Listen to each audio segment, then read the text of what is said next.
na safe pa yung screen. Unbox tayo ng accessories ng aking DJ Osmo.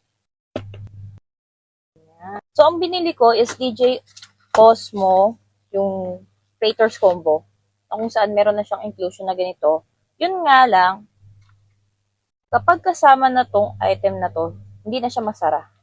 Kaya ang nangyayari, hindi ko siya napapasok dun sa bag. Accessories lang yun nandun. Kaya bumili ako ng ganito. Taran! Ayan! So, mukhang mailalagay ko na nga lahat. As you can see, lahat, no?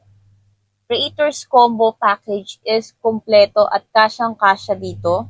Siyempre, nilagyan ko na lang ng silica gel. Hindi ko na kailangang i-separate pa yung mismong DJ Osmo. Kasya na siya dito. Tapos, ang tibay pa ng kanyang case, oh. Ito yung binili kong case, which is sa mismong DJ Osmo natin. Ito yung inclusion niya dun sa combo. Pero ito kasi is cover na cover niya yung mismong camera. Pati yung mismong screen niya dito. Meron siyang cover. So, yan siya. Ulit natin.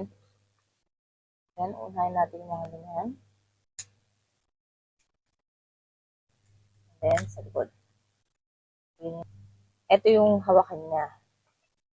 So, medyo hirap ako kasi right side. Left-handed po kasi ako. So, kaya bumili ako ng ganito. O, diba? Hawakan mo pa siya na maigi. Tapos, adjustable pa siya sa kamay mo. And hindi naman tinatamaan yung screen. Which is, bongga. Tapos, next naman natin, na ilalagay dito is itong stand niya. Which is, meron namang tripod tong DJ Osmo. Pero kung gusto natin na ito lang talaga at hindi na ka-level lang siya halos nung lamesa or papatungan ninyo. Mas maganda tong ganito. Sticker siya. Para siyang stopper. So, yan. Ayan. Diba? So, ganyan siya. Pinaka gusto kong part dito is yung meron siyang screen protector. Siyang kasamang mga wipes. So, yan. Lalagyan na natin. Ito yung back.